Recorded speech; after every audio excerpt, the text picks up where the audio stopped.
What's up, guys? Welcome back to What Cheers. I'm Nick, as always, and tonight we're going to take a look at another in the Curiosity series from Treehouse Brewing Company. This is the Curiosity number 19. Hard to believe that we're there already, but we are.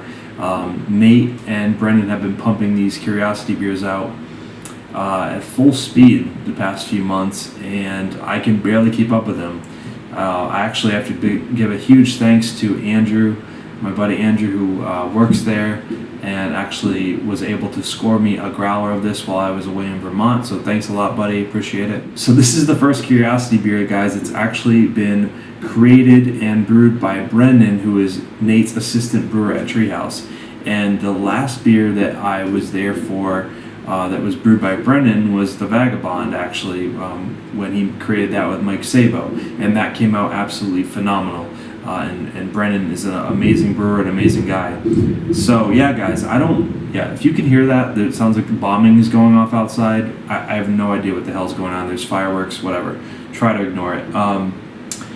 Anyway, so yeah, Curiosity 19, guys. There's a general description about it, basically just talking about how it's Brendan's first Curiosity and some of the tasting notes, but there's no talk about the malts and hops used. So really, it's just, it's kind of a guess at this point.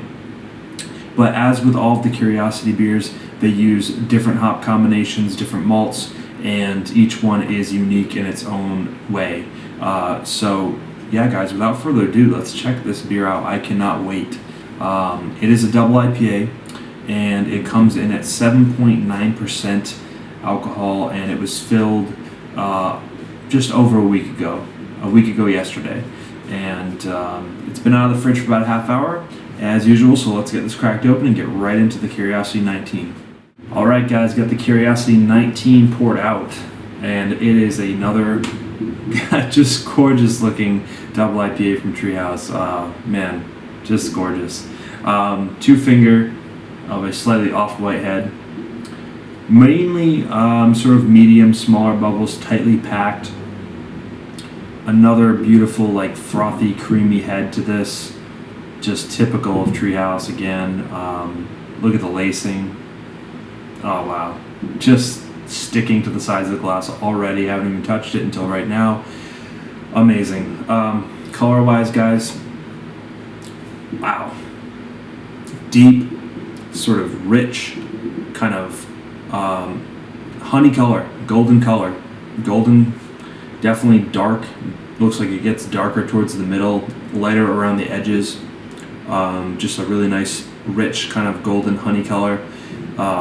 Completely opaque. You can't see through it. Even holding up to the bright light, you cannot see anything through this. Completely hazy.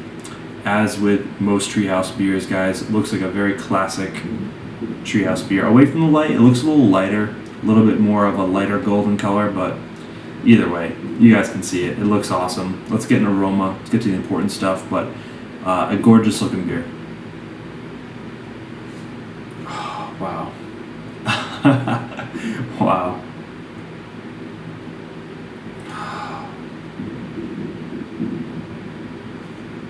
Wow. It smells a lot like... Wow, it smells a lot like Mosaic, I think. It's a little stinky in a way, in a good way. I mean, it's obviously tropical. I should get that out of the way first. It's very tropical. It's very fruity. It's very juicy. Very citrusy. All the classic Treehouse things in a hoppy beer, especially for a double IPA. But maybe it's Columbus. Maybe it has a little Columbus in there. Maybe a little bit Mosaic. Wow. Really, really, really sort of intense, juicy / dank tropical fruit notes going on. Touch of sweetness in the aroma as well, as you'd expect. 8%, 7.9%. I cannot smell the alcohol whatsoever. Again, this beer's been out of the fridge for about a half hour. It still is pretty chilled. It'll warm up here as we go through the review, but so far I'm smelling a lot of really rich tropical fruits, citrus fruits, and a sort of like stinky, dank, sort of pungent aroma to this. Pungent is the best word, I guess. It's It's in the back end though. But yeah, guys, smells really interesting. I'm not sure exactly which hop combination, but I think I have a good idea. So let's take a look at this beer. Cheers.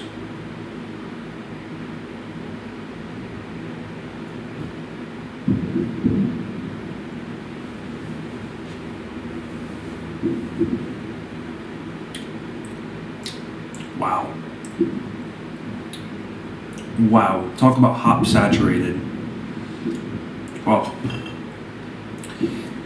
Immediately brings me back to the Curiosity 17. It was so hop saturated, so intense and over the top, which for a hophead you actually absolutely love and look for. This has that extreme hop saturated, hop, like fresh, sticking your head inside of a hop bag kind of feel to it. I mean, wow, I just took like one sip, and even after I swallow as I'm talking, I'm getting like this super intense hop bite on your tongue, dries out your tongue. We're left with a residual hop flavor, super dry, a slight, maybe almost a medium bitterness to this. Man, this is, again, like the Curiosity 17, this is a hophead's double IPA, especially for Treehouse. This is like very extreme. It's super juicy, mainly leaning towards the pineapple, mango, papaya, tropical fruit type thing going on. And then towards the finish and the end, after you swallow, you're getting that grapefruit, a lot of grapefruit pith, like grapefruit rind type of thing, grapefruit bitterness. But really, really nice. Still has a great presence of sweetness throughout the sip. And the finish is super dry. And again, it has like a medium bitterness to it. For 7.9%, I don't taste any alcohol in this one at all. The flavors are so intense. The hop presence is so intense. It's like everything about this beer is hop saturated. All the flavors are like dripping, like as if they've just been like soaking, pineapple juice in hops or mango juice in hops. Like that's how it tastes. It's just very saturated, very, very delicious. Again, another little bit unique flavor profile to this that I can't exactly say is like any other Curiosity. What the hell is going on out there? Alright guys, so I'm going to sip on the Curiosity 19 for a few more minutes, and I'll come back to you guys with my final thoughts and score. Obviously, I don't have to say it, but it's a really, really great double IPA from them, and especially cool because Brendan made this. So I'll be back in a few minutes with my final thoughts. Alright guys, so I've been sipping on the Curiosity 19 for a little while now, and I've been just thinking about how incredible this whole series is, and from each one there's something different that you get, and they've all been really good, but really a couple of them have stood out to me as like absolutely mind-blowingly good. Most recently for me was the Curiosity 17, and that was just insane. And this really reminds me of that because it has that intensity. I mean, it's super juicy. It's got all the classic Treehouse characteristics in their hoppy beers.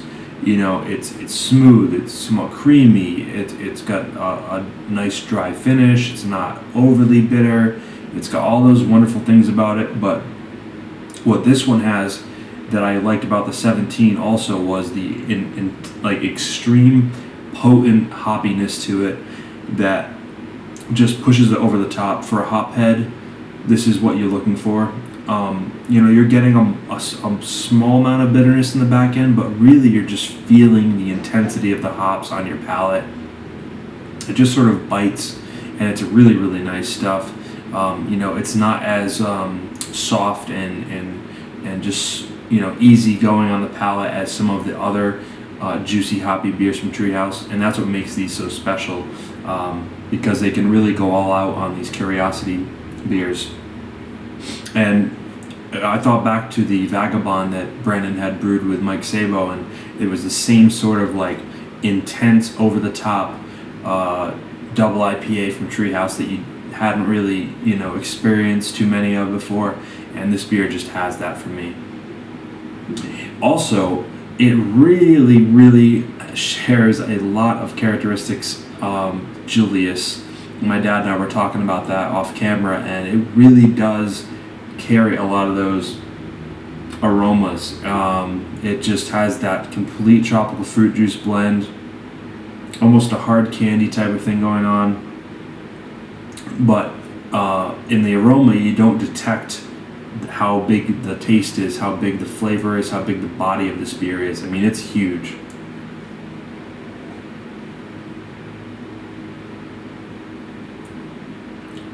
Yeah, it's got that slight kind of resinous, piney dankness in the finish, but sweet, juicy, totally tropical.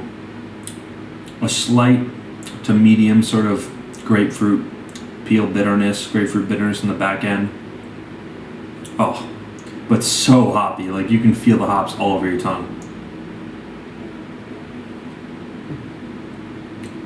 I could drink this all night long. And it's almost 8%, guys. You can't taste the alcohol at all. It's just so well done. So as far as a rating on this, there's not enough ratings on BeerAdvocate yet. So I'm just going to go and tell you right now that because it is so amazing, and Brendan's first curiosity, he knocked it out of the park. This is easily 100 for me. There's nothing else to say, guys. I mean, it's 100. It's just perfect. There's nothing to improve about this beer. And as my dad was saying off camera with me, like, this really is like another double Julius. Like, it really has a lot of those characteristics of Julius just amped up to the next level. It's pretty incredible stuff. Yeah, even as I'm smelling it, like, we just reviewed Julius and Alter Ego before this, so it's all fresh in our mind, and it totally reminds us of a double Julius.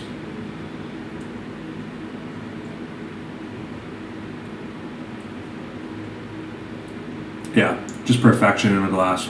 I wish I knew the hop combinations that he used. The malt backbone that's there is slight, very, very slight, as with most Treehouse beers. Very little malt, but just enough to carry the beer, just enough to hold the beer together, give it a little bit of that sweetness too. But again, just a perfectly crafted brew, and I am so thankful to be able to try all these Curiosity beers and share them with you guys.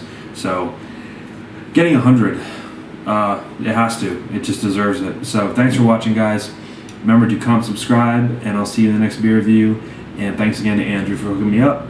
And until Curiosity 20 then, moving on to the next double digits there. We'll see you next time, guys. Cheers. Thanks.